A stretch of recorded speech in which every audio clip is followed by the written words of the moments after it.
Only in China, a Chinese man's pension was suddenly suspended after moving from Hubei to Zhejiang to live. He has to prove that he was still alive to restore it. Delegates' proposals at the National Two Sessions are often of great interest. A recent proposal regarding the funeral industry has brought laughter to residents.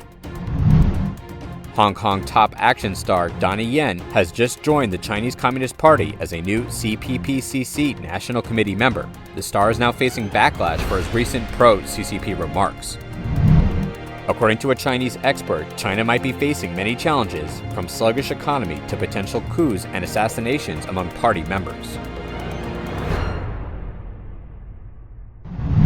A Hubei man's pension was suddenly suspended after moving from Hubei to Zhejiang for living. He had to prove that he was still alive to restore it, said Chinese overseas media on March 7th. The author contacted the Social Security Bureau of Jinzhou after discovering that his pension had been inexplicably cancelled and was asked to come in person to verify it. The author rushed back to Jinzhou and first went to the Administrative Service Center, Citizens' Home, to get a number and queue up, but the staff said they could not find out the reason for the suspension of his pension here. The staff asked the author to go to the east gate of the Social Security Bureau's Retirement Management section. When he arrived at the retirement management section, the staff checked the computer and told him that when he applied for the cremation procedure for his deceased brother in 2016, the staff says the author mistakenly entered his ID card information as the dead person's ID card information on the form. This led to an abnormal comparison of large data, and therefore the pension was suspended. The author argued that he had worked for decades and was confident he would never make such a low-level mistake. The author adds his recent big data, such as health codes, trip codes, and train rides, could prove that he was still alive. Even so, administrative staff only work based on documents as evidence to prevent liability, so they asked the author to prove he was still alive and suggested he go to the Civil Affairs Bureau. The author went to the Municipal Civil Affairs Bureau by car, but told the bureau that it did not care and told the author to go to the Shaxi District Civil Affairs Bureau. He was told to go to the funeral home when he arrived at the Shaxi District Civil Affairs Bureau. The author took another hour by car to the funeral home in the suburbs. The funeral home staff helped to find the cremation file of the author's brother, which showed that the author did not fill in the wrong ID card information at that time. The funeral home staff helped to copy the relevant information to prove that the author did not die, did not register with them, did not enter their cremator, and stamped it. In the end, they joked with the author that we could only prove that you're not dead, but not that you're alive. The author says that it was 5 p.m. when he came out of the funeral home, and the shuttle bus back to the city was 7 p.m. The next day, the author came to the Social Security Bureau for the second time with supporting documents from the funeral home. However, the administrative staff changed the story, saying that it was the fault of the Provincial Social Security Office and not the author's mistake. And they continued to tell the author to go to Wuhan's local Social Security Bureau. The author was furious and blamed the other party for making him run all day. He demanded providing evidence of the Provincial Social Security Bureau's mistake. Otherwise, he would not go anywhere and would stay here until the other parties solved the problem. The author also threatened to report to the local Communist Party's Discipline Inspection Commission. Only then did the other party soften his tone, tapping on the computer and making phone calls, finally saying that the problem was solved and giving the author a correction notice to go to the citizens' home to make corrections. The author rushed to the citizens' home and was quickly told it was done and corrected. However, on the third day, the author opened his cell phone and found that his Social Security verification page was still closed and his pension still needed to be restored. The author must go to the citizens' home for the third time to solve the problem. The author says it took him 3 days and 5 departments to prove that he was not dead but alive. According to the Post, the author's pension was suspended not after his brother's cremation in 2016, but after a recent big data comparison.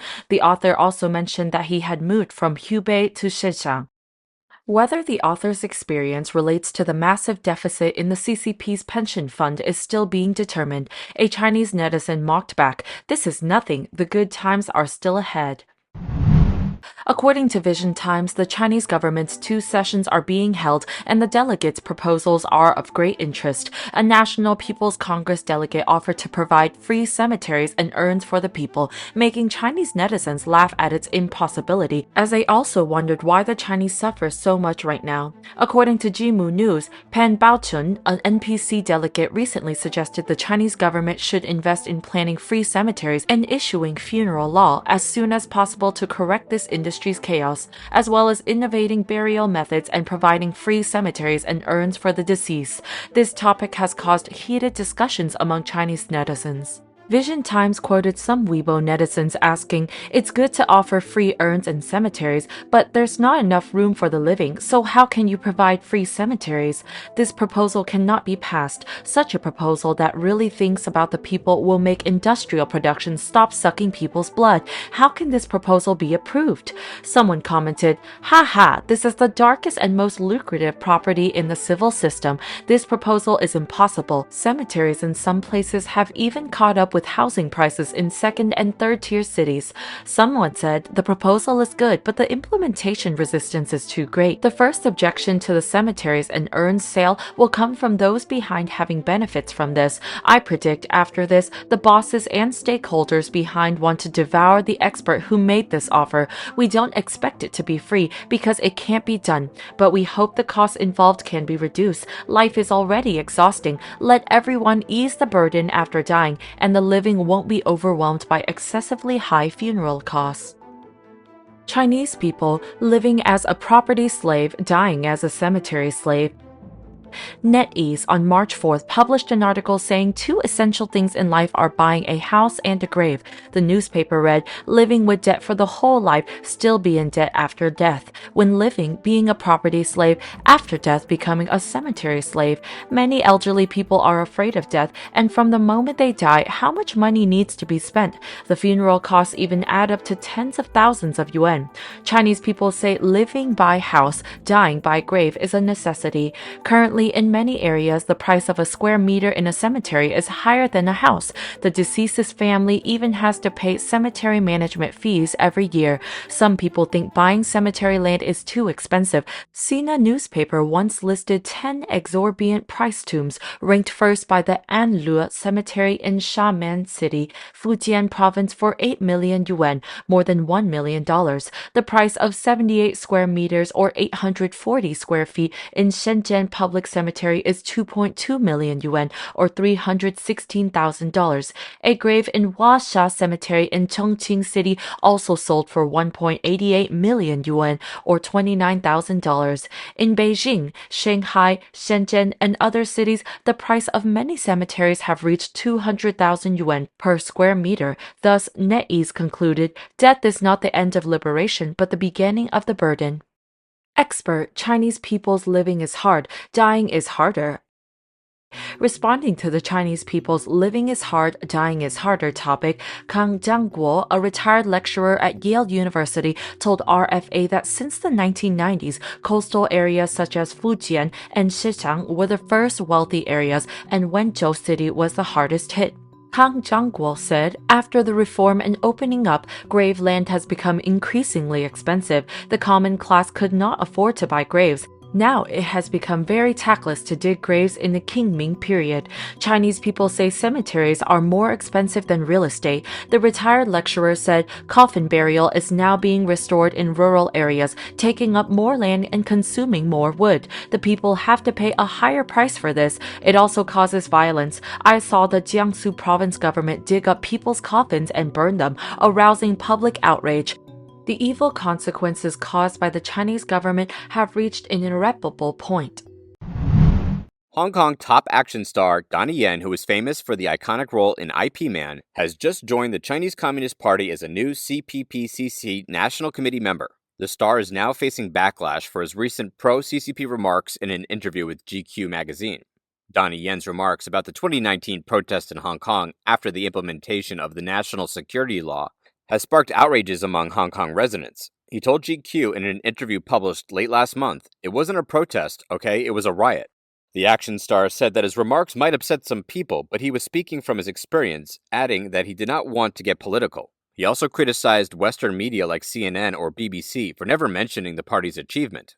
Donnie's pro-CCP stance has caused him troubles. Right after his statement spread online, more than 30,000 people have petitioned to reserve an invitation to Donnie Yen to present an Oscar. The letter reads, "We, a group of people from Hong Kong, are writing to express our concern about your decision to invite an actor who supports the Chinese Communist Party's violation of human rights, Donnie Yen, as a presenter for the Oscars." About Yen's statements, the letter wrote, "These remarks not only violate the spirit of freedom of speech, but also deny the rights of people of Hong Kong to fight for their freedom and democracy." In 2017, Yen renounced his U.S. citizenship and apparently identified himself as 100% Chinese. In 2019, several Hong Kongers boycotted the movie IP Man 4, in which he played the main character due to its producer's pro-Beijing stance. On March 5th, outgoing Premier Li Keqiang set an economic growth target of 5% in the final work report of his term. This is the lowest growth target that China's regime has set for nearly 30 years. According to Xin Tengren, Li Keqiang mentioned in the report that China's economic growth foundation needs to be strengthened. Private investment and private businesses are expected to be volatile. Li added that small, medium, and micro businesses and industrial and commercial production facilities face many difficulties. Job stability is difficult, and the financial conflicts between revenues and expenditures are relatively large. Li Keqiang has repeatedly mentioned stability in his report. He emphasized that price stability, employment stability, and supply chain stability are needed. Xie Tian, a professor at the Aiken School of Business at the University of South Carolina, said China's regime faces many challenges. One of those challenges is real estate. Foreign investors no longer want to invest in Chinese real estate, and China currently has 600 million unsold houses. The bad state of China's real estate market is unprecedented in human history.